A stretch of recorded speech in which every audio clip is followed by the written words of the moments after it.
Episode number 50. This is a big week from a couple different perspectives. Yes, it's my 50th episode, which means consistency has maintained within my life, and I'm extremely grateful for it because I've grown in so many different areas and I can see the results. And that's everything that this podcast speaks to, is just results in one's life to go on the journey within and see what they can become. I mean, my story is just an example of what that is. I've had the opportunity recently to have conversations with many wonderful guests, and my 50th episode is home to Dr. Alan Simberg. This gentleman has so much academic credentials that I actually had to write it down. He's got a PhD in counseling psychology, a licensed marriage and family therapist, and a licensed chemical dependency counselor, has a certification in applied clinical nutrition, and over 50 years in the game. So what that means is Dr. Alan Simberg has experience on this planet in his field. And this conversation touches on many other things other than the field of work that he works in, which is really incredible because I'd set up the entire interview around a one-on-one meet each other, but the conversation was so great that I decided to use it for my 50th episode because I've changed the way I do podcasting. I removed the perfectionism and the expectations surrounding an idea of what it means to be a podcaster, and I went outside with my computer and I just got to be myself. So that was the other thing that I'm really proud of this week, is trying something new, and the results of that were really beautiful. So you'll witness that in this episode, and I appreciate everyone for all the love and all the support. I mean, 50 episodes, I'm just getting started because I found a new flow, or I found the flow to tap into and share authenticity of myself and my connection to people and information from outside of an institutional perspective. So much love. Hope you enjoy the episode, and leave me likes, comments, subscribes, all the things, and check out my guest and everything he has to offer. Much love.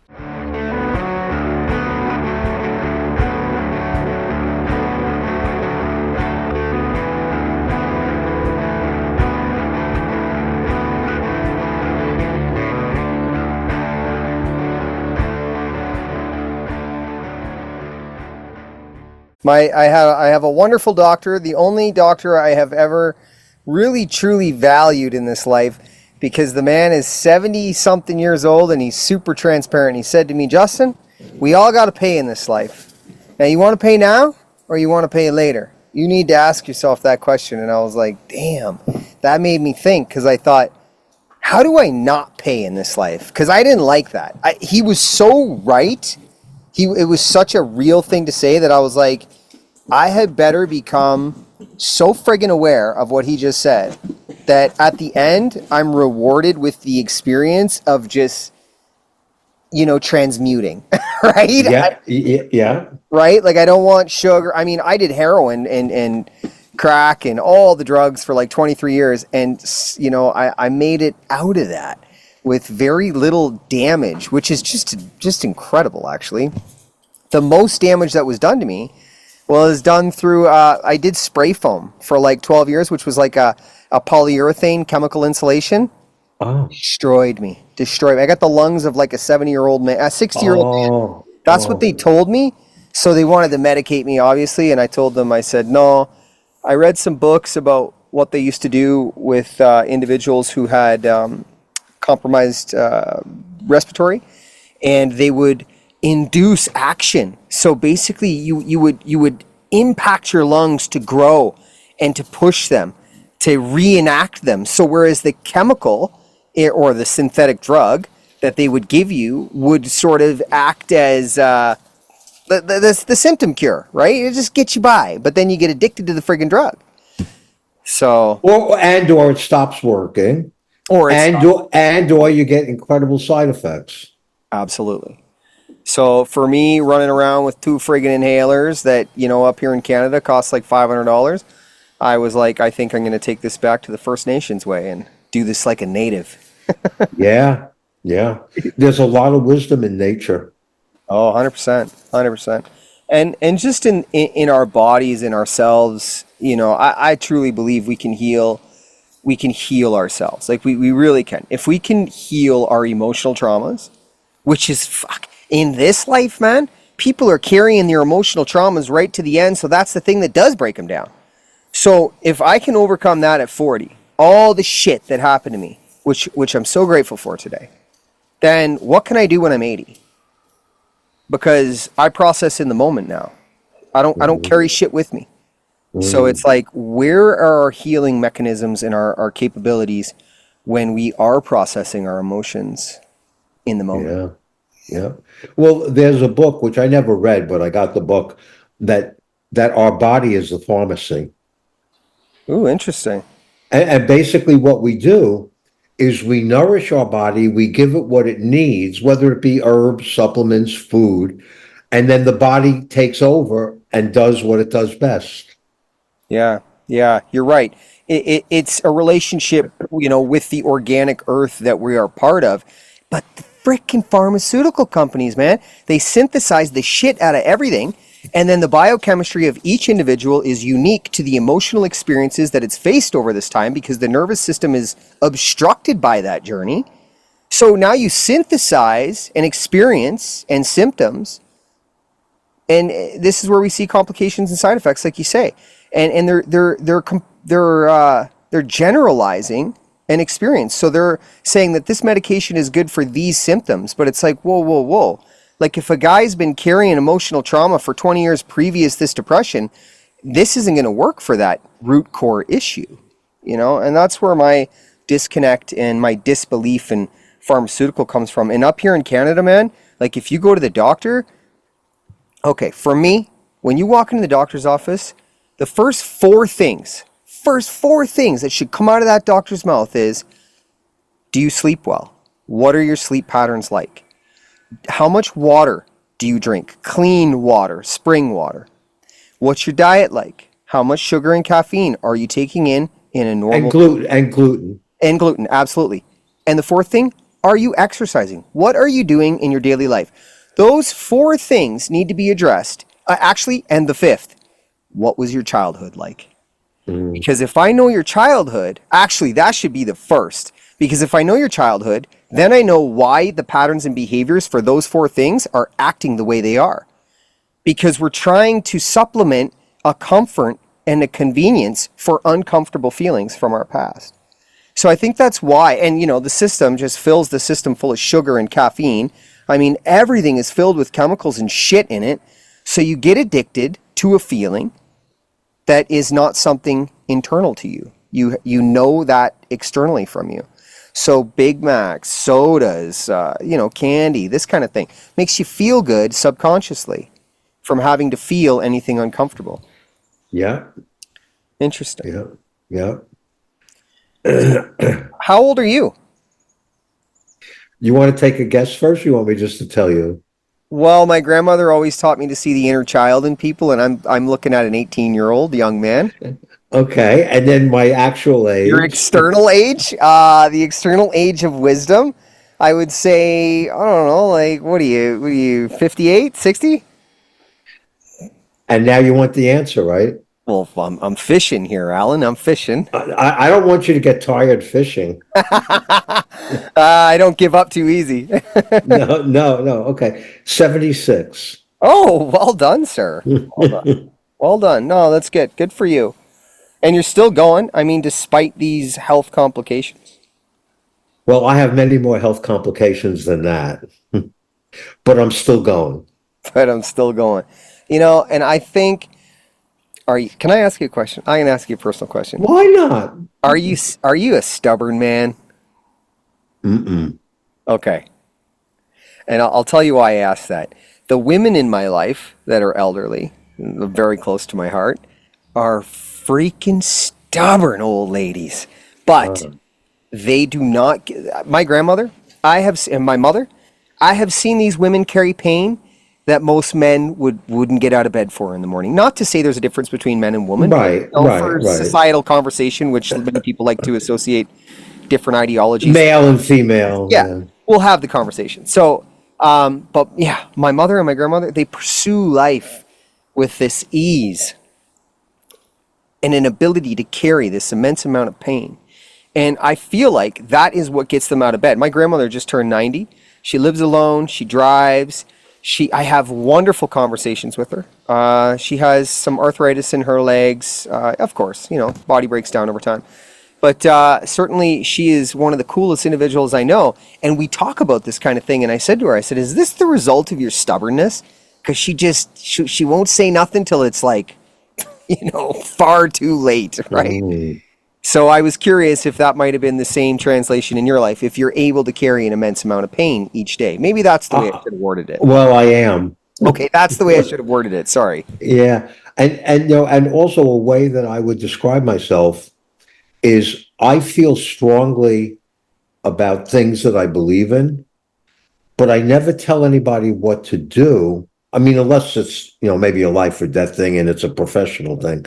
Yeah. But I'll always say what I believe and why, and then leave it up to the person to decide if they're willing to accept it or even just experiment with it.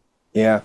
That's when you say that, my wife comes to my mind, and I was a drug addict for 23 years, and I'd created all these patterns and behaviors that weren't good for me. But then I had my awakening into love, and I decided to let go of that life and process my past and be somebody different in the present moment.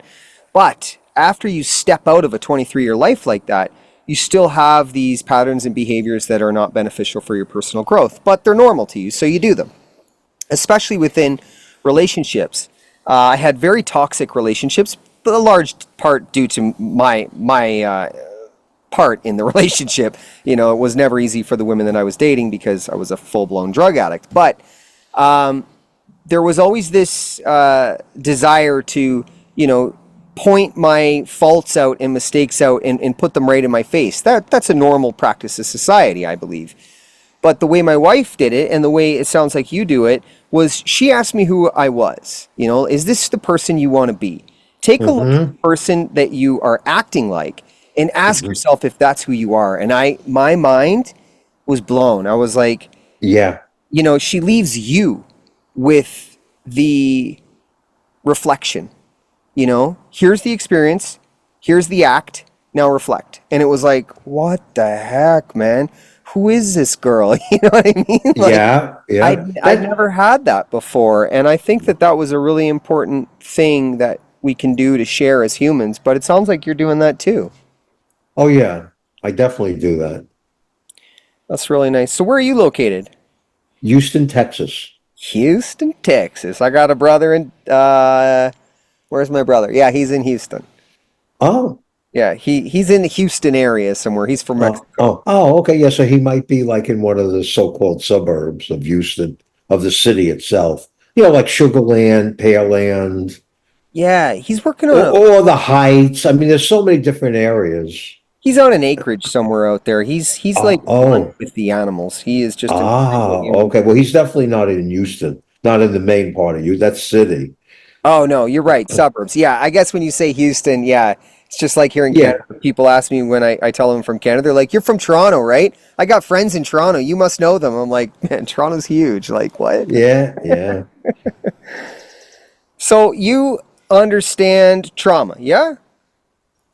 Yep. And how to manage trauma. So show me a little bit what that looks like when we're talking about trauma, because I think this is something that many people are experiencing. So any kind of information or gifts or shared experience, lived experience that we can bring to an awareness to help people grow is what I do. So I'll tell you the way and that's not one of my specialties, but I do talk to clients who talk to me about their trauma. Okay.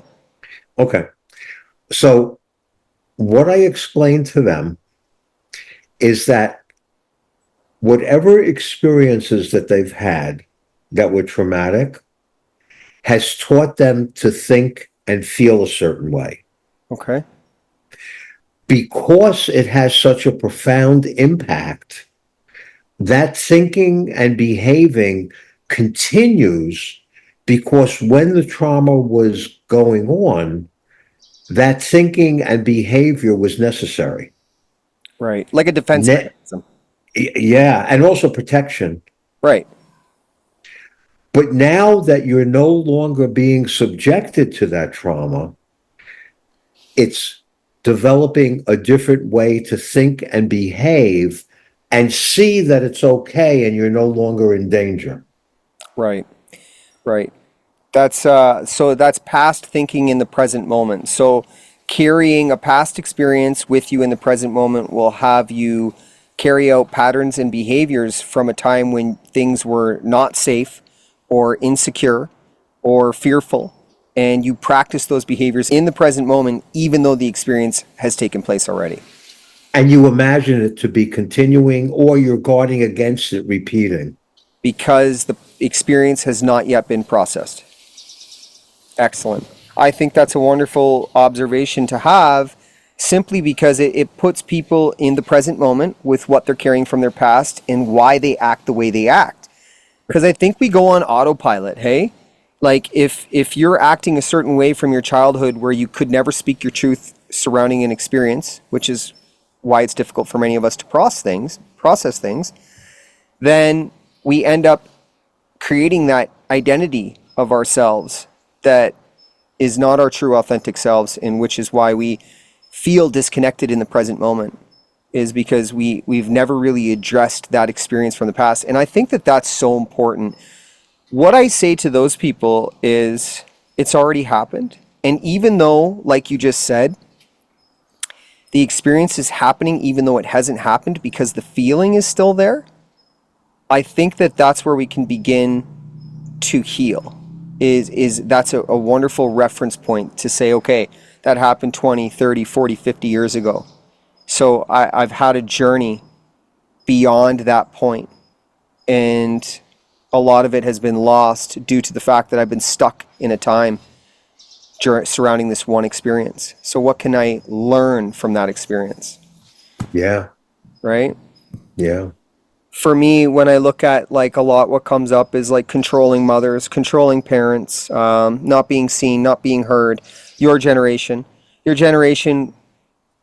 has a very confused idea of love because your mother and father were never taught what self-love and self-care was. So therefore, they were never given that education and the tools. And at that time, when your father and mother were young parents, life was very difficult. Oh, You know, it was a survive situation. So we didn't have time to process feelings because nobody had time for personal reflection or conversation of personal growth, because it was an external growth of survival for the whole family. That was a misconception that was bled into the people. Because had we valued personal growth and reflection as a family, the family would have grown in a much different way, even though the circumstances were very difficult. Although that never happened. So which is why we have your generation, my generation, and my parents' generation confused about what our idea of love is. And I think when it comes to controlling parents or not being seen, not being heard, individuals that were not loved, we really have to look at what our parents went through. And rather than blame and victim mentality the experience, we can step back. And this is a beautiful thing about love that I learned, is that we can use tools like gratitude and empathy and compassion and understanding for our parents' upbringing that did not have these tools. And I mean, I'm not sure if you have a manual, Alan, but is there a manual for parenting? that's what I always talk about to people. I asked the same question. Yeah. So, No. But I'm saying, like, I know what you're saying there. right. We learn as you go along. I mean, there's certain basic guidelines, but basically not the true way of being a parent. That's right. And unfortunately, as you said, at least I think you said this, that people learn to parent the way they're parented. That And sometimes that's really sad. Yeah. You read my mind because I did not say that. But Oh, okay. this is where the conversation was going. So you and me are in the flow state. We're in the Wee flow. doggies. Yeah. No, you're absolutely right. Parenting by default of what we witness with our parents that never were shown love in their life, often we create the same patterns and behaviors. And you know what that is? That's generational trauma. Now, what I say to many people is you have an opportunity in your life to continue with generational trauma of not having the education and the tools, or we can look at our present moment and look at our experience and learn from our past and learn from our parents' mistakes and say, you know what, I'm going to step out of my comfort zone. I'm going to make mistakes. I'm going to be vulnerable. I'm going to talk about the shit that I went through in my life because my parents didn't have it all figured out. So now I don't have it all figured out, and I'm okay with talking about that. So if I reach out to people around me, find communities of individuals that are having these conversations, then I know in my life I'm going to grow past this repetitive cycle of self-abuse and self-sabotage. And I will not instill this in the children that I created, because I can be accountable in my life to say, I need help. Amen. Right? In my life, that's when things changed. I 23 years of addiction, I always thought I could have it figured out, but I could never figure out why I was doing it. You know, I didn't have a language for the inability to process feelings. And then, you know, this shit happens to you when you're so young, and you go through life and you get further away from that core root issue because all these other things are happening. So then you really are confused about the language of how to process and how to grow. Yeah, exactly. But That's what I call distraction. absolutely. And that's what addiction is. Addiction is just a distraction from an inability to process emotions or emotional traumas. That's exactly what it is. The only disease part of addiction, and I've been in the freaking game for 23 years, to anyone listening to this, that you can know, like, I know what I'm talking about when it comes to this shit. The only aspect of disease is the dis-ease that we carry within the body. It's so uncomfortable to be an addict. Like, it's just so difficult. People see people on the street bent over. You know, we have all this, everyone knows what fentanyl is today. We all know what methamphetamines is, and we all have an idea of the label of what a junkie looks like or a drug addict looks like. I'm gonna tell you, like, from a drug addict perspective, that shit ain't easy. It's so heavy, the life. It's a really difficult one, and it's self-inflicted, of course. But if we don't have a language to understand our emotions and how to process them, and we don't have guides, teachers, and examples of what that looks like, you carry the journey, and you carry the experience with you. I think for me, you know, I surrendered my love. I don't know if you know this, Alan, but I you know, 23 years of this wild, crazy life. I was homeless for years, 16 years with a needle. Really, really difficult experience. Again, self-inflicted. Well, it's survival. It's basic survival. Absolutely.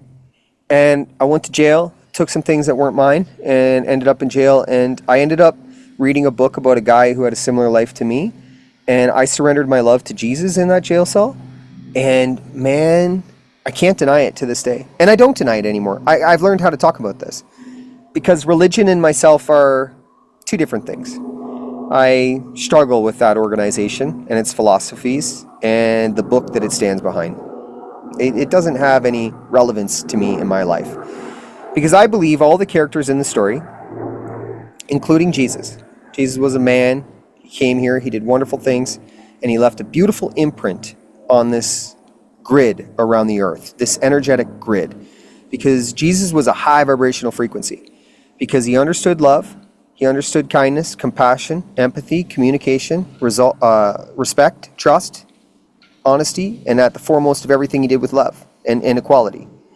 So when you are that example in this life, you leave something behind that people remember you for. But that does not mean that we can't obtain that in our own lives. Because if we look to these individuals as being the teachers of an example of how we can lead our own lives, then the world could become a very different place. But I feel like the book, I shouldn't call it the little book, the book, the Bible, is very confusing in how it misleads people around stories from 2,500 years ago that they're not living in their own lives.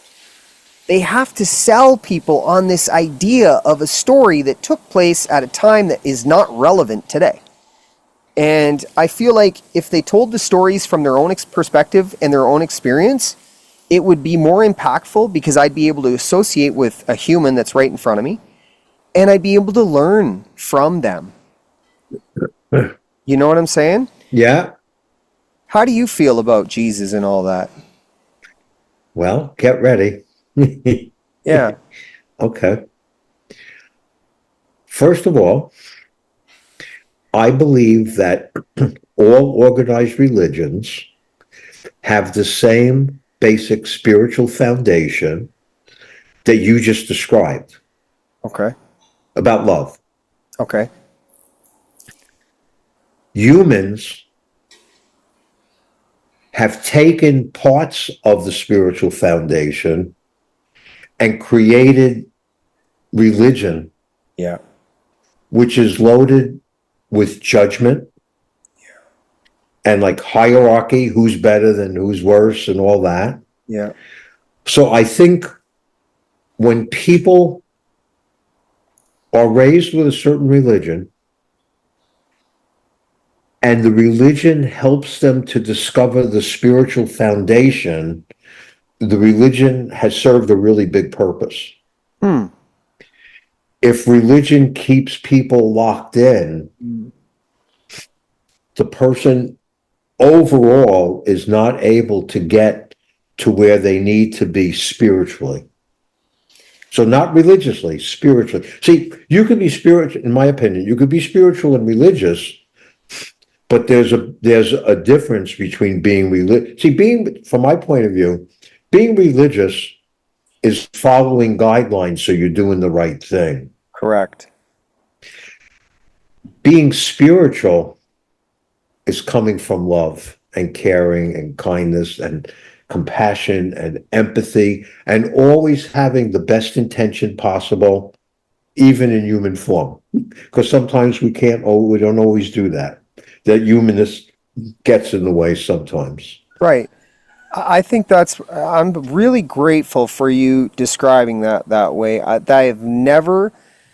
struggle with religion a lot because of exactly how you described it. And, then we can throw in pedophilia and, profit, wealth, incurred wealth, hierarchy, all that other stuff. But I love how you said that if religion serves its purpose to guide an individual to spirituality, it has served its purpose. And I guess I don't put up a wall, but I might have some conflict within the idea of religion that you just deteriorated. So I'm grateful for you for that because it allows me to see something another way.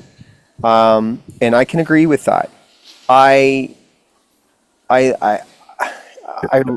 really see the benefit in an individual being guided to spirituality because when you do obtain spirituality in your own personal form and in my own life, you understand that it's love so that you would never really have to view one of your brothers and sisters, a human being, a part of the human race, which makes us all the same, as a Muslim or as a Buddhist or as a Christian, regardless of their practice, because you would understand that these are individuals that are experiencing their own experience. So we just show up with love because we do understand the spiritual concept of life.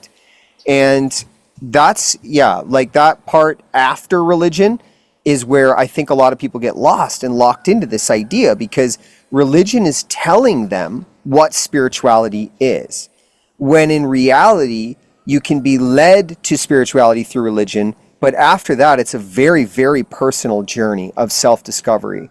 And, I always looked at like Jesus and Buddha and Krishna and even Allah as being examples of love. Man convoluted the experience with death, destruction, control, and greed and power. Not with an apple? Sorry, yeah, exactly. And with the freaking apple. Yeah. And that's the other thing is now that we're speaking on this, I'll speak to an aspect that I've recently learned about. Well, I've learned about a year ago. Our understanding of God. So we talk about God all over the world. There's many different ideas and understandings of what that is. But to me, what I've come to understand about God is God, or the prime source. The way I talk about it is the prime creator. So if the prime creator is an aspect of what we are made in, so we must be made of divine masculine and divine feminine energy. So everybody has divine masculine and divine feminine energy within us, because everything that actually What do you call that? Do you know? divine masculine, divine feminine energy? That's in us. Do you have a name for that? No, do you? Yeah, What is it? your soul. Oh, okay. All right. All right. That's the container of the energy, or the energy itself. Is it okay if I just add something in real quick? 100%, please. Okay. Do you know Neil Donald Walsh? I do not. Okay. Neil Donald Walsh, he doesn't live in Canada. Or maybe he does. I don't know. He's an author. Okay. And he went through an extremely difficult time in his life. One night he woke up and he was just so distraught. He went downstairs and he just prayed to God. He said, God, please, why am I going through all this? Please help me.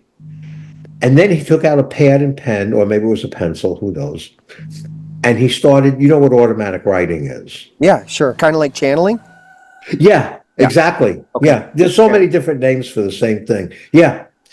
And he said what God told him was that we are God in human form. Yeah. That God created us, spirit, whatever we want to say, created us so that it could learn about itself. Yes. So part of what I believe forms the strongest connection between people, and it doesn't necessarily have to be a relationship, like a love relationship or whatever, Right. is when their souls are able to recognize each other. Absolutely. And you know what? No. What happened for me, man, is when I met my wife, the girl I'm with, after I met her 6 weeks after I got out of jail. So I was, a little not elevated, but like more aware. I'll tell you this. I'll share this with you. I was down on a nude beach in Vancouver, and I wasn't wearing any clothes. I walked up to the girl and she looked up at me, and she did not look into my eyes. She was looking somewhere else, and she said, "I'm going to marry you." I'm kidding. I'm totally kidding. I'm kidding. Oh, that was pretty cool, though. That's pretty cool. I like that. That was the worst. That was the worst. I like that. Yeah, no. We were on a nude beach. But I was down there, and it was 6 weeks after I'd come into this awareness. I was back in Vancouver. There was 3 girls that I don't know, just in this moment. The sun was going down, and I had just noticed these 3 girls, and I thought, you know what? I'm a new way in life. I'm going to approach someone. And I was just checking out. The 3 girls were in their different way. One was reading a book laying down. One was tanning, very obvious idea of what beauty is today. And then there was the girl who is my wife, and she was sitting there with her back to me, actually. But just the way the sun hit her, I was like, okay, you know what? Today's the day. This is the girl. I got up and I went in and I talked to her, and I just said, hey, we had a conversation, and I had asked her some pretty deep questions about life, and I imprinted on her as much as she imprinted on me. But there was that recognition, like you say, like it was incredible when it happened, because that. But I absolutely agree with the author that you're describing there. I've come to understand the same thing, and we get so caught up in this human experience because we've been manipulated to believe that the external vessel is the identity that we carry in this life, when really it's just the container for the light or the soul or the energies. And the sooner we can understand the inner understanding of who we are and what we are, the quicker we'll be able to create the reality we want to live in. Because like the author said, we are created in God's image, but God, the masculine... But it's not explained the way we're talking about it. No, religion... No. So that's another part, though, about religion, that because that is so chauvinistic. Like, when there's so many, like the father, God is a man. It's like, wait a minute. God can't be a man. It's elevated past the idea and the function of what we believe is a man. No, man, like that's not, how can that be? God would understand the equality and the importance of the divine masculine and the divine feminine, because this is why we can create within two genders. We can have this experience in this way. And to speak on that, I think a lot of the reason why kids are confused today is, well, a lack of conversation within families, but I think there's a strong confusion within this masculine and feminine energy within them. Definitely. And they think that needs to be correlated or translated or emulated from this external value. So now we're seeing a man who's got whiskers but wearing makeup and a wig, and we're judging that for a transsexual, when really it's like, well, wait a minute, like, that's divine masculine, divine feminine, that's what it looks like inside that experience. Who the heck am I to judge that? Right? What were you? Well, yeah, it's not usual. First of all, it's not usual to be able to have this conversation with just anybody. No, I appreciate it. No, I don't even know half of what I was at, because whatever you're saying is like, there are so many things that are going off in my mind that Right. relates to what you're saying. But what I was going to say at that moment was, one of the differences for me. Okay, I'm going to say it. I think there's a human language and a spiritual language. Okay. I think an example of human language is what you just described, judgment. Right. I think an example of spiritual language is assessing. Interesting. So Without prejudice. right. So maybe assessing and understanding. Yes, Right? rather than judge. Yes. So I'll just give you a quick example of the way I conceptualize that. Okay. If something happens that I didn't want to have happen, or something didn't happen that I wanted to have happen, I want somebody to be a certain way. Rather than getting all blustery about it, assess the situation. Let's say, for example, you have an argument with somebody. Okay, I don't want to have an argument. I have an argument. Right. That'll be the example. Okay. Instead of contributing to the argument, assess what did contribute to the argument and what I can do to help it become a discussion rather than an argument. Oh, beautiful. You think before you react. Managing emotions. Yes. Which, of course, is the human part. Yes. I believe in the mastery of life, and I believe in the mastery of life not defined through success, ones and zeros in a bank account, or titles, because that's all bullshit. Because you got many of examples of people that are in powers of control and they're completely debilitated with an understanding of love or equality or, what's real in terms of an evolutionary state from within. So I believe that the power of self-reflection and emotional stability is everything in this life, because it offers, the mastery of life. That's correct. Yeah. It offers us a new purpose. And I think that in myself, one quick thing, Yeah. and a new way of being. yes. And I think this trajectory that we've been on with these old world thinking, old world systems, old world behaviors that are being indoctrinated into our being have come to an end. And there are many individuals in this life that are choosing to break generational trauma and not be reactive to a state of being, and choose stillness and contemplation over their responsibility of their actions.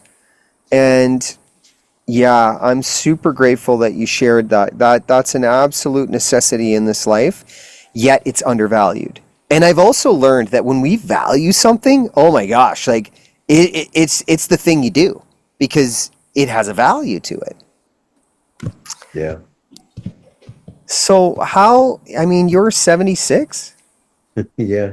I love having this conversation with, like, my grandmother is very religious, and that's okay. She's been brought up in that way, and that's cool. She finds her peace within religion, and Right. I'm Right. very Right. respectful of it. Not a problem. I tried to have conversations with her in the beginning, and she has her own understanding. So it's like, grandma finds peace there. I'm cool with you. My grandmother's a sweet lady. She judges people from time to time. I'll be honest about that.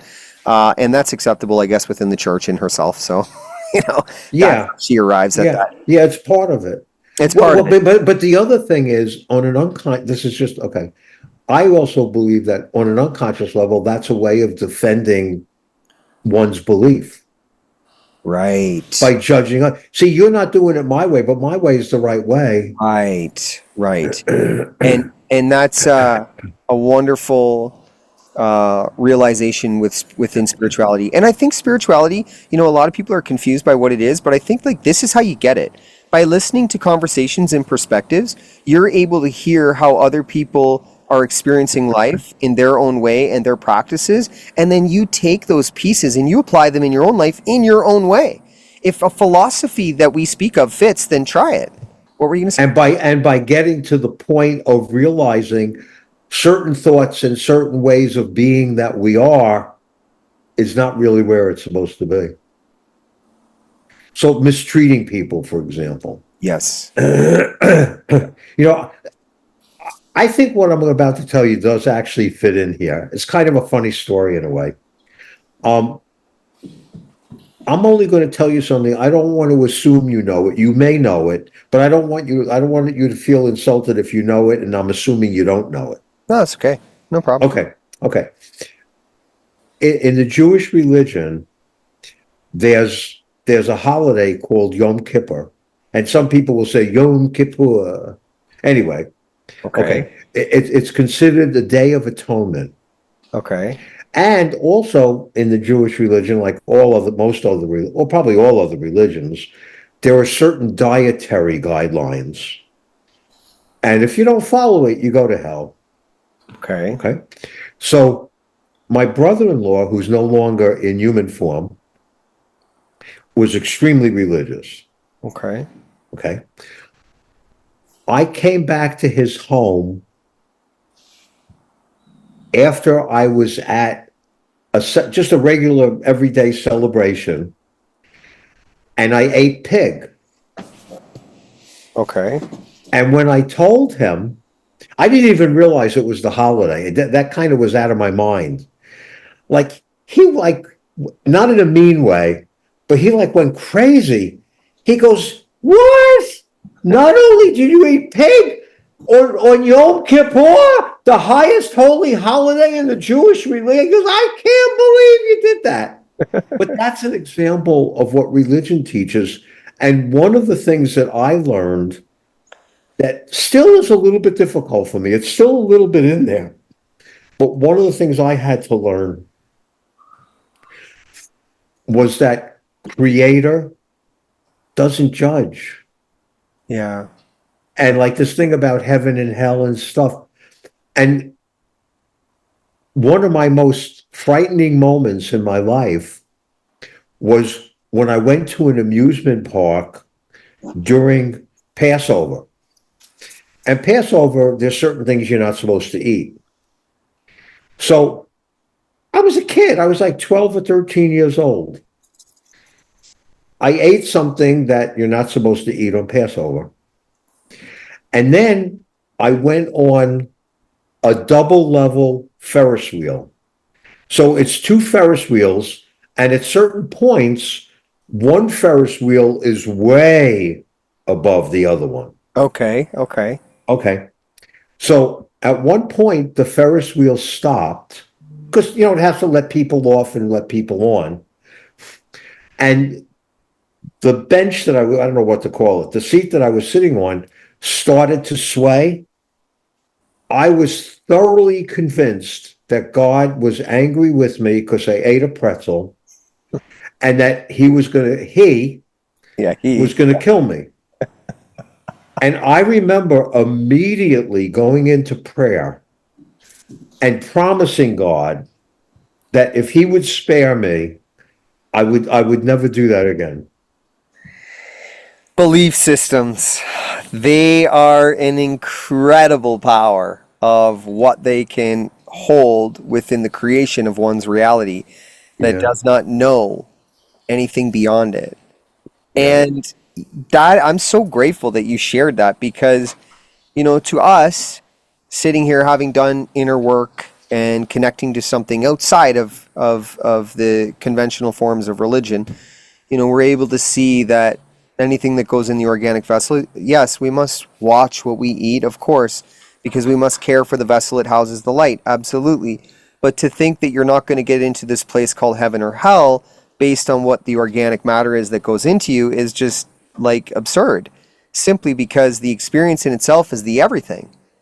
And and that's a reflection of the power component and the control component of religion. absolutely. But as you were saying that, this kind of popped into my mind, and I want to talk to you a little bit about this. Like, I have learned through some books. I have read like one or two books that found me short reads about individuals who channel spirits, and they offer wisdom from a higher realm.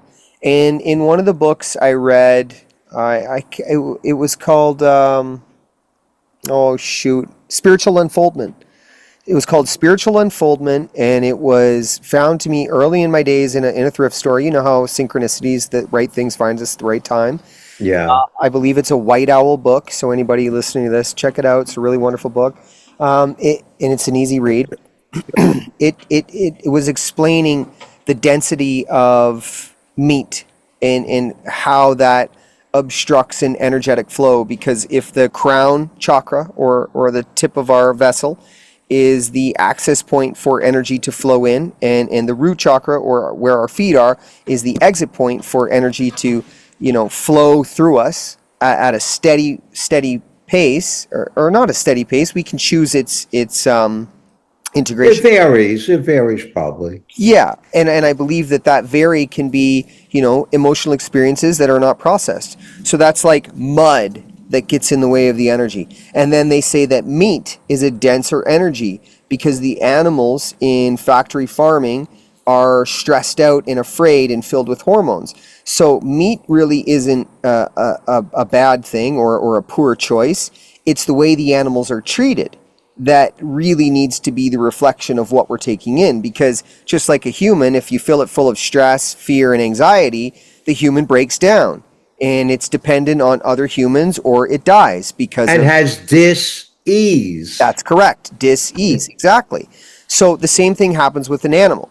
Just because it doesn't use the words that we do or walks around and has a job doesn't mean that it's not energy itself, because it is. So if that energy cannot be transmuted through that animal because of its situation, and we ingest that, then the energetic flow that flows in through the top of the vessel and comes into the organic vessel could be obstructed by what we take in. Now, I wonder if the Bible, or what, the Kabbalah, whatever. Kabbalah, Yeah. whatever, this has been manipulated in its rewriting, so that it fits a certain narrative to the agenda of the organization that it's portraying. I wonder, though, there's truths, underlying truths in everything. If they were speaking to the meats in that sense. Now, I mean, we're talking about long time ago, but as you were speaking to that, that kind of surfaced for me. I thought maybe there was an idea to have a conversation surrounding meat, or the awareness of certain meats and the energy associated to it, but they utilized this book as a way to control humans. And it works Mhm. very well, like you say. I mean, unbelievable that state that you were put in because of that. Yeah. Religion and product marketing have the same exact thing in common. Identify the fear, make you not want it, and give the solution. Exactly. But the do not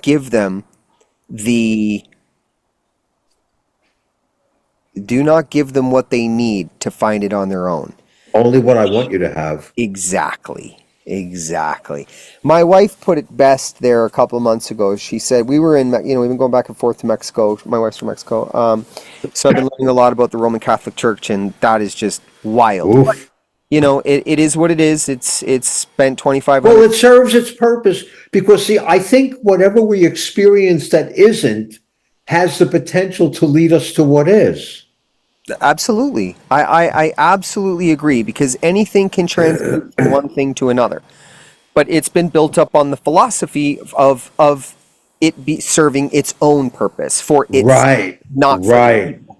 So can it change and become for the people? Absolutely. I don't deny that it couldn't. But in its current form, it's for a very small portion of people. How about this? Instead of in its current form, in its current prevalence. Right. Yes, that's a much way better way of speaking to it. Well, it's more precise. Absolutely, and I would agree. I think that that's a nicer way, a prevalent form of what it exists as currently. I think that's a much nicer way to put it. Thank you. Yeah. And I There's think too much of an influence at this point. right, absolutely. And the way it got there is, my wife said to me, she said the church uses Jesus. They grabbed Jesus and they said Jesus belongs to this, but Jesus doesn't belong to anything but the people. He came here for the people, and he came here. Can I throw Yeah, one yeah, quick thing please, in here? please, Okay. please, please. I don't know anything to say about this, but I'll tell you what I was told by a person. Okay, There's Jesus Christ, which is what's part of the church, and there's Jesus the Christ that really was the Christ. interesting. And I don't know I've never read anything on it. I don't have any understanding of it other than what I would say is Jesus the Christ was one of the spiritual aspects of Creator, and Jesus Christ is religion made. I would absolutely agree with that. And that's how I come to learn to talk about Jesus. Religion talks about Jesus from all the fantasies and characters and from that perspective. That's fine. That's what it does. No problem. But the way that I speak about Jesus was the remembering of a man who had nothing, but he had something more than what society was saying that was something. He had love, he had light, he had guidance and wisdom and understanding of an emotional stability. And he seen mankind as equals. So he was able to go into areas with less and offer something more because Yeah. he didn't have the money, he had time and energy. And when we look at Jesus from that perspective, we can go, wow, okay, I don't need to judge my brothers and sisters. Like, I have an example of what I can become in this life to really change the world, because that's what Jesus was trying to teach us, is that if we are kind and compassionate to ourselves, we will become that in the world, and there won't be any need for learned behaviors of dividing or dividend. Yeah. Yeah. Yeah. Carolyn Mace, and she spells her last name Myss, Okay. is a spiritual teacher. And what I'm going to say is a reflection of what you just said. Okay. She talks about two different kinds of truth: truth with a small t and truth with a capital T. Truth with the small t is the human truth. Okay. Truth with the capital T, it doesn't matter whether you believe it or not, it's so. Right. And what we were just talking about in terms of the religion Jesus and the non-religion Jesus, that's the small t and the capital T. Right. Right. I think to arrive at the capital T and the small t, it's very personal, and in challenging belief systems that have been created over 2,500 years, it's difficult for a lot of people to do because they think they're challenging the Bible. And I really don't share about anything other than, it's not really about a challenge. We don't have to fight anything, but you certainly must question. Questioning things in life is absolutely acceptable because it allows you to arrive at an answer on your own terms. And it allows you to seek multiple perspectives surrounding the question. Now, when we look at religion, it's delivered from one narrative. There's no outside the box. I've met people that tell me, if you believe anything outside the Bible, you're wrong. And Uh-huh. I send them off with, love and gratitude, no problem. You know what I mean? That's cool. But it's a very compartmentalized thinking. And Yeah. we really have to look at, like, when our thoughts are being delivered to us from another's perspective, we have to look at what that individual stands for. And we have to look at their experience in and when I do that with religion, the Pope has a 24 karat gold toilet. And I think of Jesus coming back and going into the Vatican and going, wait a minute, you mean you guys got this, how much is that jet sitting outside that 3 people fly on? We've got suffering all over the world without education and without food and poverty.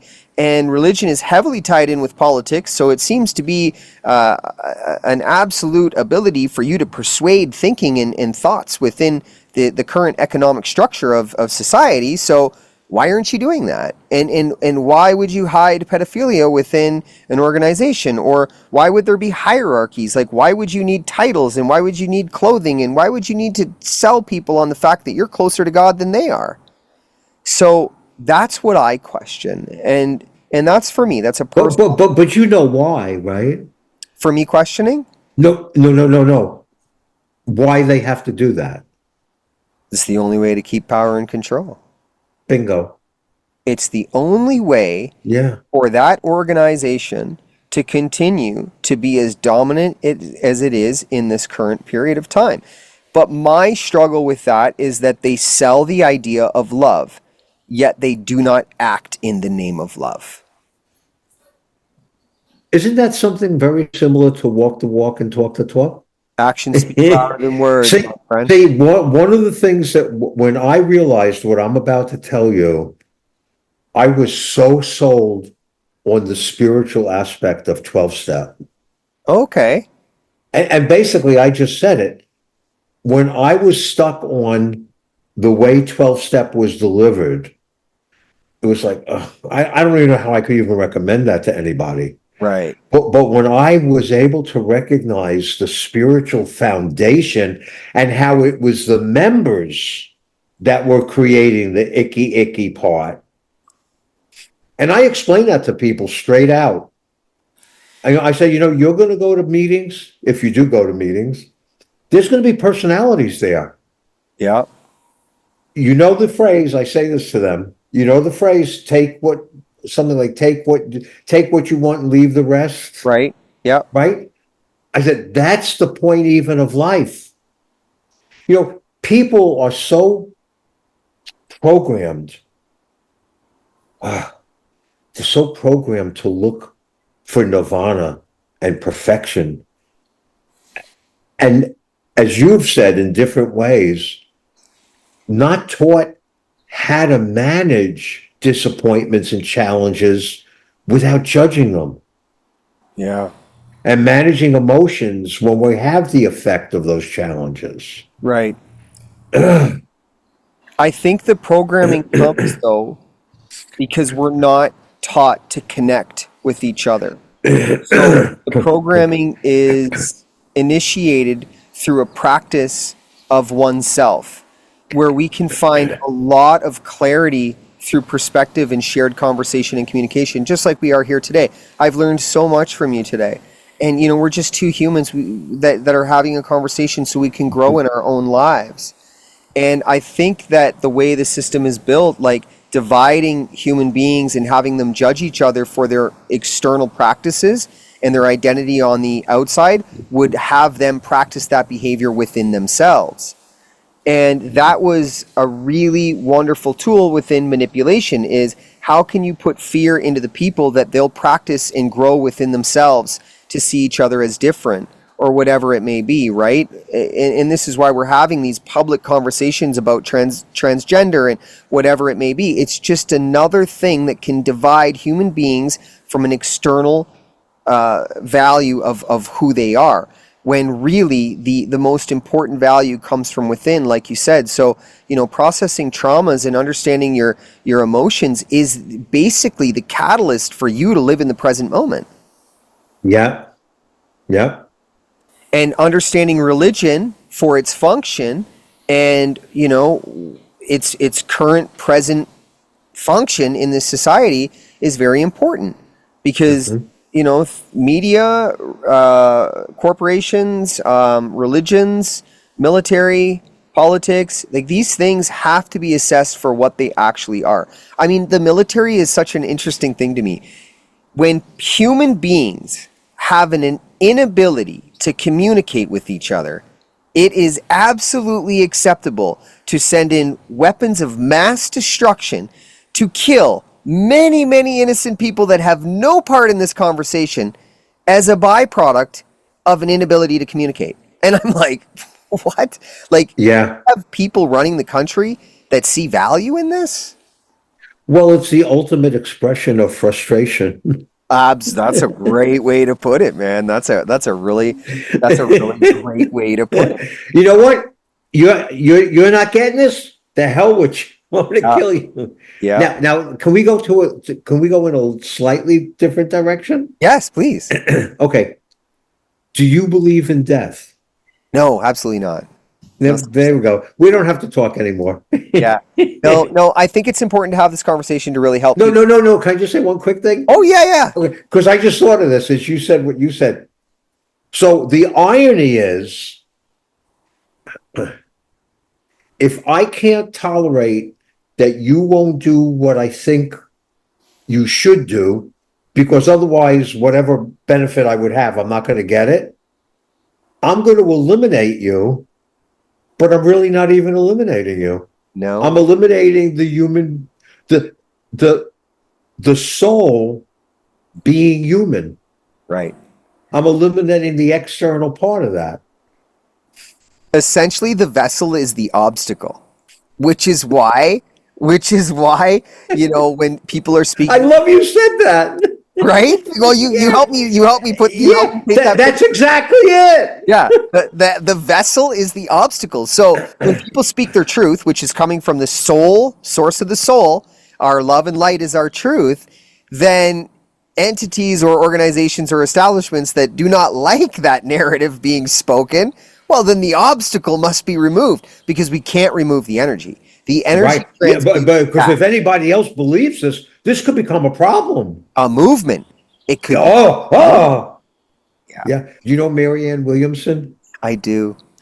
She basically, in her own way, she basically says what you and I have been talking about. Yes, yes.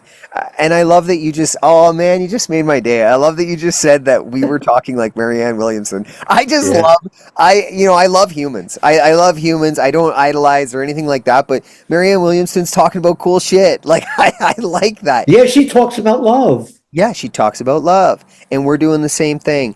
And I think the beautiful thing about love and human experience, and and I say this often, is that if the way we talk about things doesn't work for people, then find somebody who does.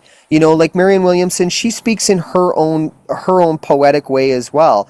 And I think that that's a really wonderful thing, that we don't need to be the vessel that everybody connects with, because we have 8 billion people on the planet. So as long as you can find an individual that raises that vibrational frequency within you to be inspired to go on the journey within, hallelujah. Or matches You know what it I even, mean? connects with it. Yeah, like Yeah. that's all that it's about. Now you have a podcast, right? You're on it right now. Okay. Now, when you interview somebody Yeah. and they're in a different place than you are, Okay. how do you manage that? Ooh, you mean become an artist?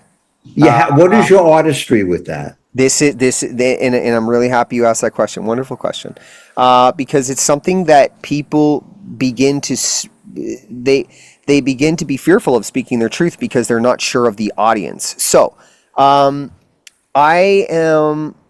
I'm very good at understanding where someone is along their journey, because I believe when we understand ourselves, we're able to understand other individuals. And when we're having a conversation and I can see that, I must tailor this conversation in a different way, what I do is I bring an association into principles that I believe will fit with this individual's life. So I look for certain relations and associations that, like let's say I'm talking to a hockey mom or something, and she's trying to grab spiritual concepts. Well, I'll educate her through spiritual concepts through terminology and analogies of hockey, and she'll go, holy, I get it, and it's like, that's what we must do as messengers, is really, and artists. And we're all artists because we're all creators like God.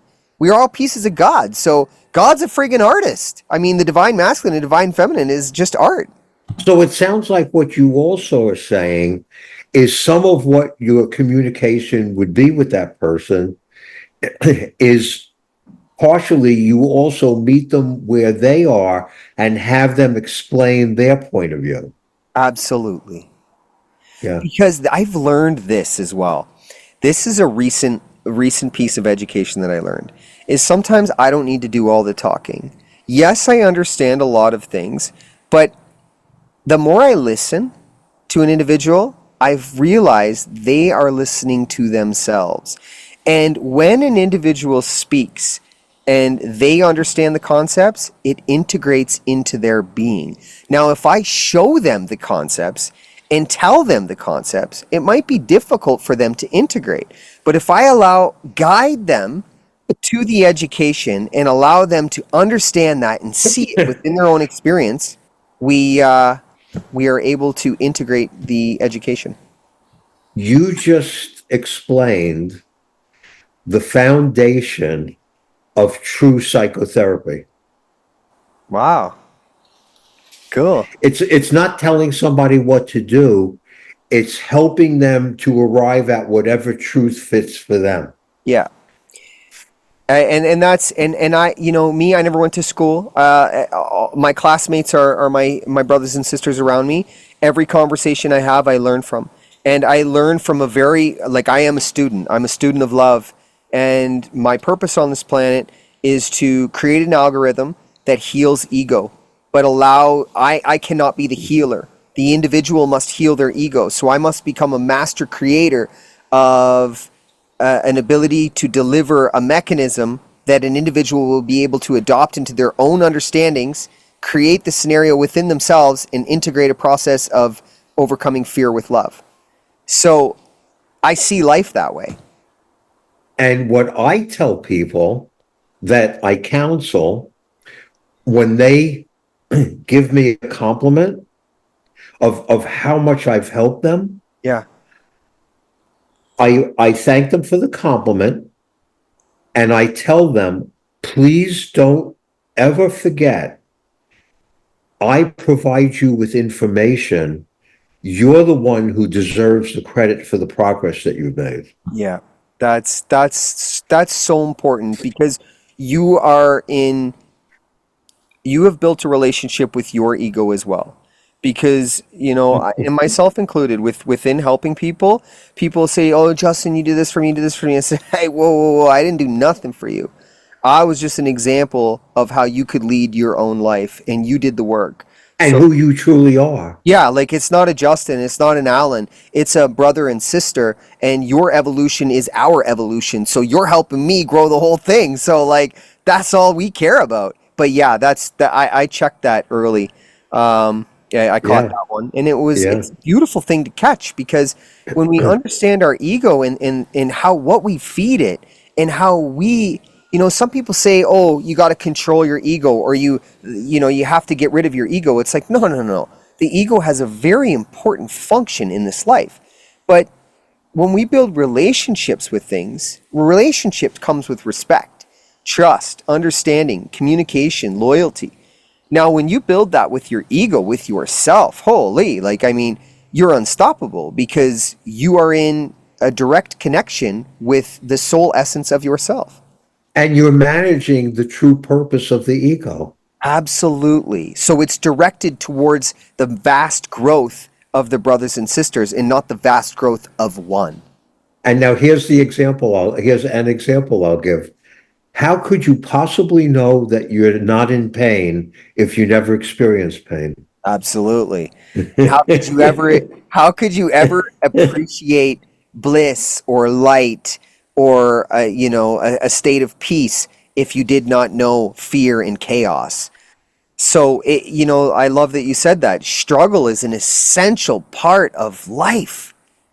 It gives us the polarity to understand. In human form, yeah. Yeah, in human form. Yeah, yeah, definitely, definitely, And I think that definitely. goes back to what you were saying about God trying to learn about itself in 8 billion different ways. So it's like if we can be put into these dense energetic states, low vibrational states, and alchemize with a high vibrational state, I mean the essence of God is evolving. That's how it happens. But we must do that in a three-dimensional form here through a wide variety of emotions. And I think the blueprint, the essential blueprint of what you and I just this moment talked about, Yeah. the serenity prayer. You know it? You want to say it? Yeah. Please say it. God, God grant me the serenity to accept the things I cannot change, the courage to change the things I can, and the wisdom to know the difference. Yeah, very beautiful. Very, very beautiful. I'm happy you brought that up. And I think people should understand that prayer is also very personal to you because Mm, prayer is implemented through action. So yes, mm. we have a spiritual higher relationship that can, be very helpful here in this three-dimensional planet, but the spiritual guidance and aid that comes from above is also reliant on us taking action within our lives and working together with it. And a lot of people pray for a lot of things and they don't receive what they want, and they're curious about that. It's like, but you gotta be what you say, you know? And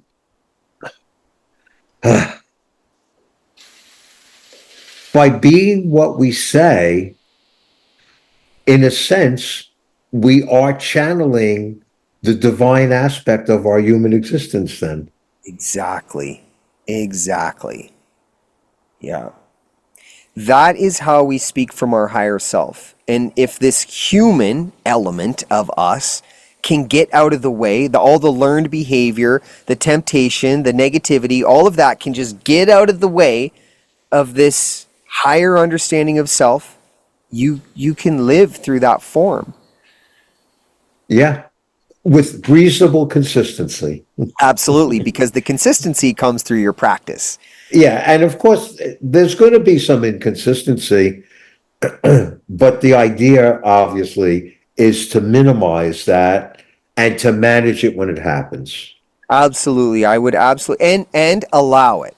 Because Yeah, when I became a student of love, making mistakes was one of the first thing that I understood was completely acceptable as long as I learned from it quickly.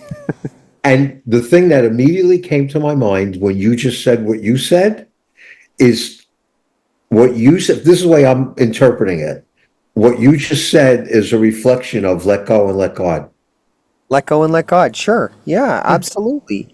Absolutely. And I think, again, to our conversation we were having before, a lot of people get lost when we're talking about God and Jesus. And, what Alan and I have done with spiritual teachers and higher understandings is we've learned about God, spirituality from a different narrative than religion. And I think that, what I take from this conversation is it's just a beautiful perspective to sort of understand on your own terms in this life, because the awareness that can create outside of the indoctrinated religious beliefs that we have today will set you free in your own way, because you'll find peace within a higher practice of life.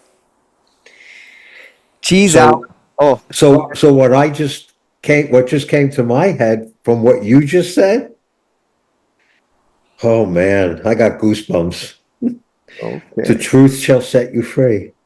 Absolutely. And now my interpretation of that is the truth will set you free from what you believe reality is to what it really is. Absolutely. As opposed to admit your sins and you'll be free.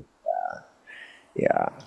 I'm going to touch on that. So anything that would induce fear in the name of God is not God. It cannot be God, because God is not judgmental. At the end of the whole existence, many people fear death, so I'll share this. and this is just what I've come to understand throughout my journey and my experiences. At the end of the experience, there is no such thing as, this man in the sky that will come and judge you for your actions here on planet Earth. It's you, the source, the element, the soul essence of that. It's the review. It's the review. Exactly. You see how you affected others along your journey. Now, you've got to integrate those emotions. We either pay now or we pay later. And that's what that kind of means. You can What do you mean pay later? Oh, like once you cross over. So the period of time to integrate to ascend. Because you'll still have to review your actions on this planet. And for many, when the soul comes out of a human experience, it takes time, right? So they'll hold themselves in the amount of time they need before they can ascend back to this higher density, this fifth density. So are you saying that if the human form hasn't, I don't know what words to use, hasn't processed, hasn't learned, Okay. there's kind of an in-between period of the soul leaving the body and the soul having the opportunity to learn what it needed to learn, maybe in that form, until it goes to the next level? Right. So if the human does not process its experience and does not become accountable for its actions in the human form while it's in the vessel and allows that energy to transmute, the soul carries the energy with it. Now, the energy is still stored in the body and it breaks the body down, and usually this is the result of our death. Absolutely. But our experiences are the only thing that we take within this life. They are what's integrated into the soul. This is what the education to help the evolution of the God particle or the prime creator source is all about. So if that vessel was not, or the experience, the human experience, was not processed here on the physical plane, after the body after the body is non-functional and the soul is transmuted from this three-dimensional form into a fourth dimensional form or fifth dimensional form, it has to sit with the energies and process it, because that's part of the evolutionary state, is still to transmute the energies. You don't just get to be free of all of your actions, from my understanding. Okay. Yeah, go ahead. So now I'll tell you my understanding. Okay, great. Yeah, please. Before we come into human form, we identify the lessons we want to learn. Then we come into human form, we choose the families that we're going to be born into, and we're given the opportunity to learn the lessons that we agreed to learn. Agreed. So the question that came up in my mind, which I don't know if there's an answer to this, is there any way that in human form, before we transition, I'm thinking of the answer as I'm asking the question. Okay, I do that too. Okay. Is there any way we can know that we did that? But then I think you just gave the answer that when you go to that so-called in-between state, you learn. Now, the only thing is, what part of what my understanding is, which who knows, is that whatever you don't learn, that's one of the contributing factors to coming back in another human form, so that you could learn it. But now what you said, which is possible, is that you learn it in that in-between state. That's my understanding. So which could be. Yeah, so one way or another, you are going to be accountable, whether it's in the three-dimensional form or in the after, because the energy and the experience is the only thing that the vessel, like the soul essence, is containing. But we've been manipulated to believe that success comes through an ideology of beauty, or ones and zeros in a bank account, or titles, or countries, or all this other shit. And that's just the disillusion from the experience itself. But I think it also plays a factor in the experience. So, the organizations that are controlling people and, they're creating oppression and whatnot are a practical part of the experience. Yeah. It's just all this whole thing is to evolve a very dense energetic state into a state of nirvana, or an alchemized state of love. And this is what it looks like. But I believe right now what we're witnessing, the great difficulties are the end of a system. And this is what the fall of that looks like. So it's very difficult for many people. They're very afraid of this and that, retirement, money, security, all this other crap. But it's like when you do your personal growth and you go on a spiritual journey within and understand higher concepts, like this is what Alan and I do, then you're free from these conceptual ideas of restriction built up by the system.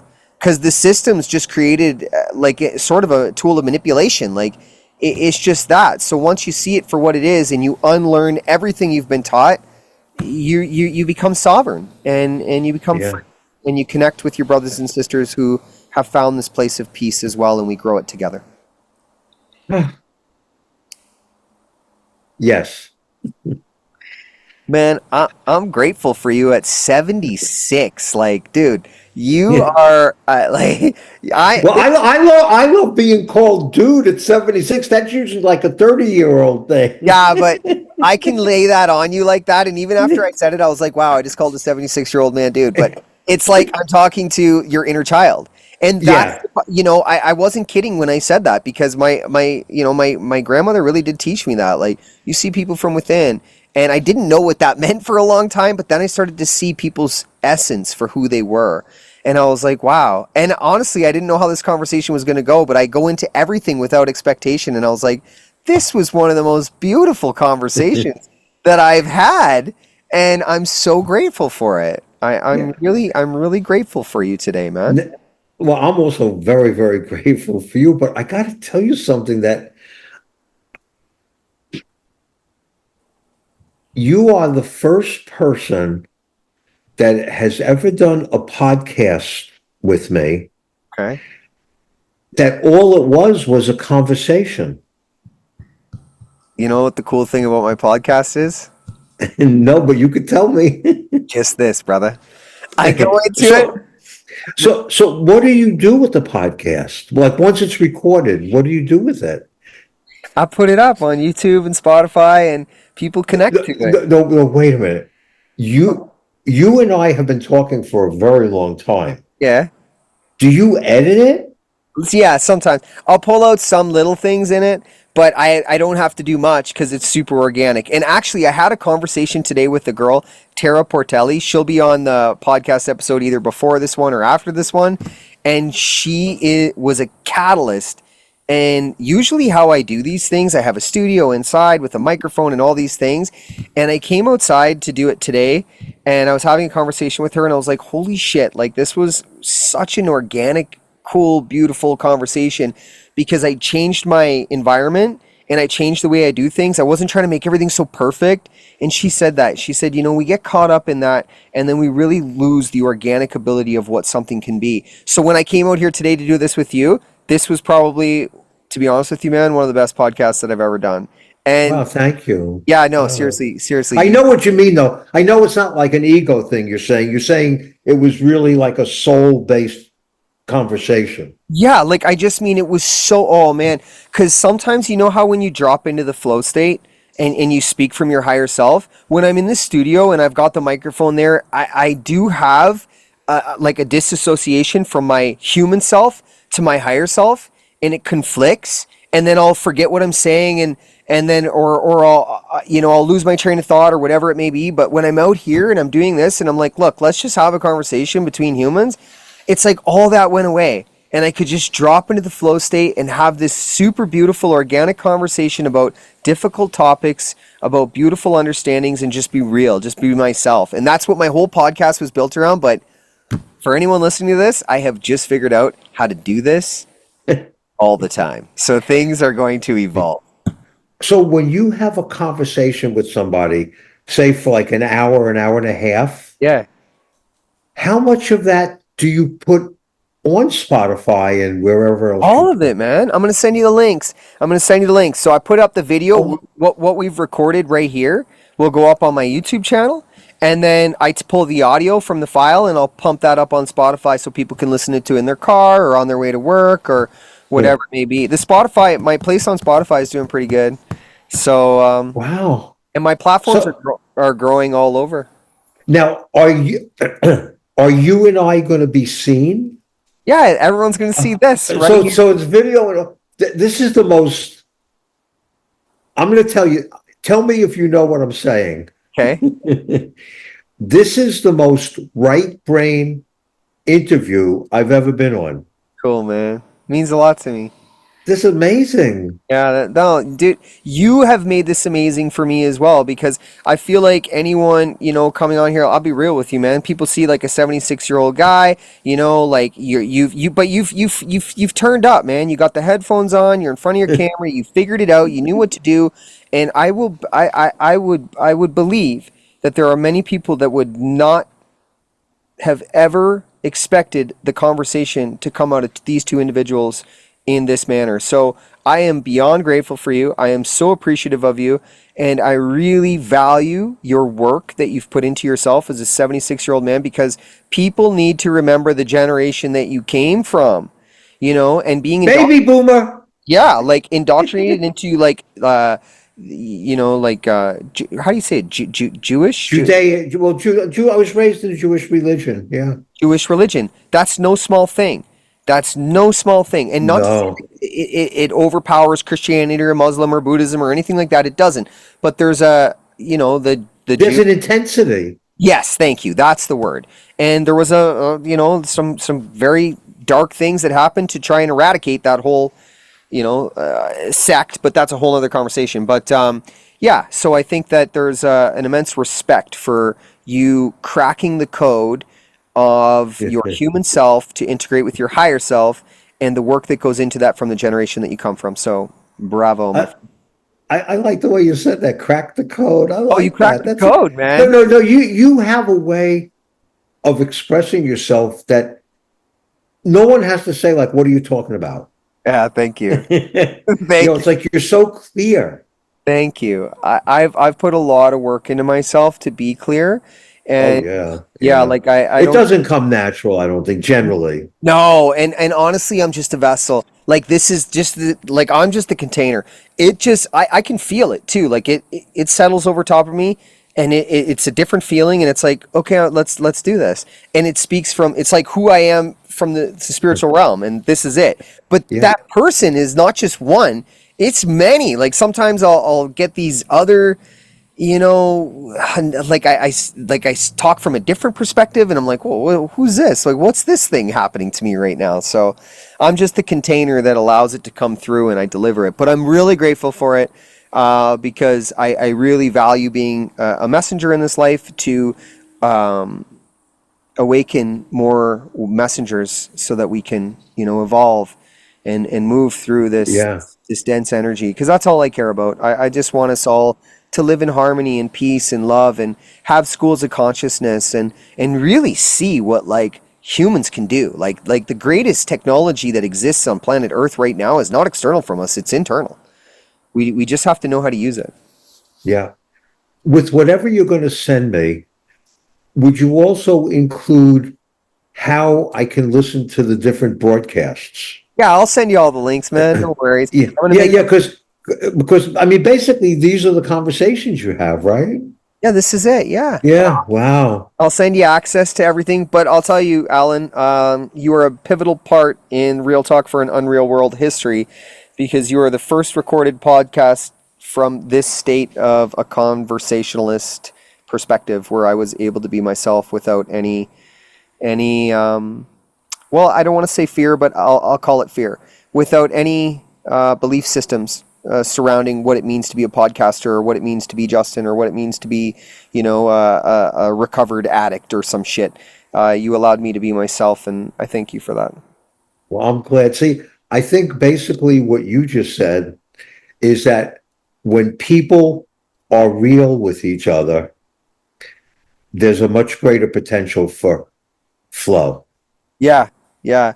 And you had it right away. I caught into you right away. I was like, oh, okay, that's why I started with the way I started it. Because I just saw it right away. And I was like, after talking to Tara this morning, I told my wife, I'm like, no, I'm going to go outside and I'm just going to have this conversation. And this was only meant to be a 30-minute, let's get to know each other. But I have learned that the greatest conversations come right in the beginning. So I hit record right away and I was like, yes, like this was, Oh, so you switched. yeah, I switched. I Oh, was, that's so cool. yeah, I was going to lead this thing with just a 30-minute, let's get to know each other. And then I was like, no way, this is the podcast. Let's do it. And that's what I thought. And that's why at one point while we were talking, in response to something I said, you said, this is the podcast. I didn't even, I thought you were just getting to know me. No, I know. I left you hanging on that one, but, Oh, that's so funny. but you brought it. You came with the goods. So no, that's cool. You did great. And you're right. I did just flow that in there because the conversation was so beautiful. I was like, no, we need to hit this right now. This is great. Like this is. You know what that's like?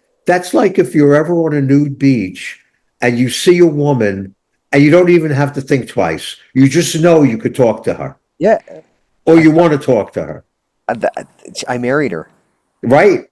Right. It's that kind of thing. It's like you had that natural feel and you went with it. Yeah, it's true. And I think that what we're talking about with that is like removing like this idea of regret, guilt, shame, these dense energies that kind of hold us in this fear state. We just are like, no, I'm going to go with myself and the higher self and just let's go. And also letting go, as you've said, of expectation. So I'm going to put your links down below, but like, how do people get a hold of you? How do they find you? What do you do? Okay, when you say links down below, oh, you mean what you're going to put up? Yeah, in the comments. Okay. Like in my description All section. right.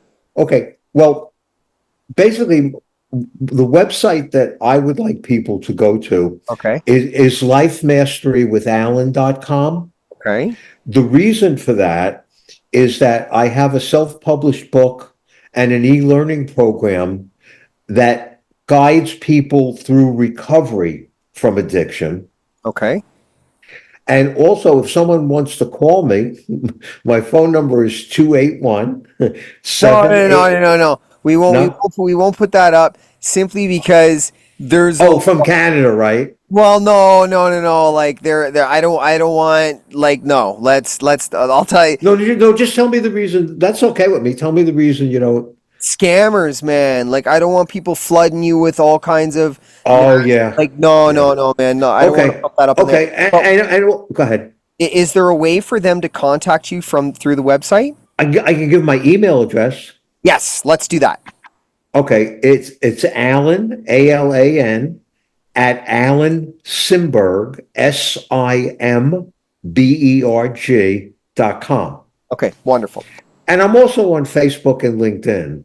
Yeah, I'm going to put all your social links at the bottom. Oh, and Instagram. Okay, I'll put all that in there, and then people can connect with you, because I think as a 76-year-old human experience on this planet that has alchemized many belief systems and learned behaviors and turned his life into something really, really inspirational, I would encourage people to reach out to you. And I believe they will. After this conversation, I mean, certain age demographics that are listening to this, they may connect with your understanding of what it was like to live at a time that, my generation may not understand as well, right? So there will be more associations and relationships created over common understandings of what you went through when you were younger. So please, people, if you're listening to this and you found anything that you can associate within our conversations, that's why we do this. Connect with us, connect with each other. And this is what building a community looks like. And this is how we learn and we grow off of that. Because you talk to Alan might say, oh, hey, I know a woman in Florida. I know a woman in Japan, and she might be able to help you with this. Like, that's how my whole life goes. It just goes from one thing to the next, to the next, to the next. But I've learned that if I never took that first step to put myself in a different situation, that I would never know what could be. And that's why this podcast was so amazing today. So, yeah. The last quick thing I'll say is what you just said, going from here to here to here to here. That's exactly how I got to where I am today. It was a series of learning about certain things, going for it, and then going to the next step was just revealed. Yeah, exactly. It's because we took a chance on ourselves and we didn't allow the fear of the unknown to limit us. We actually looked at it as an opportunity. And that's how I got into the addiction field. Nice. That's exactly how it was Synchronicity. Yeah. You found your purpose, and I think that we do this when we go on a journey within. So much love, brother. I appreciate you so much for being Same to you too, for sure. Man, you made my day. Like, wow, like this was cool. Actually, all the speakers that I spoke to today made my day, but like Sure. this was cool because I hit record. So I'm so happy for that. I forgot to record. Yeah, I did that this morning. I was like, shit, never again. So I very much appreciate you. I value you. I see you, and thank you for being here. Well, it's my pleasure, and thank you very much for this opportunity to have this wonderful conversation with you. Thank you, sir.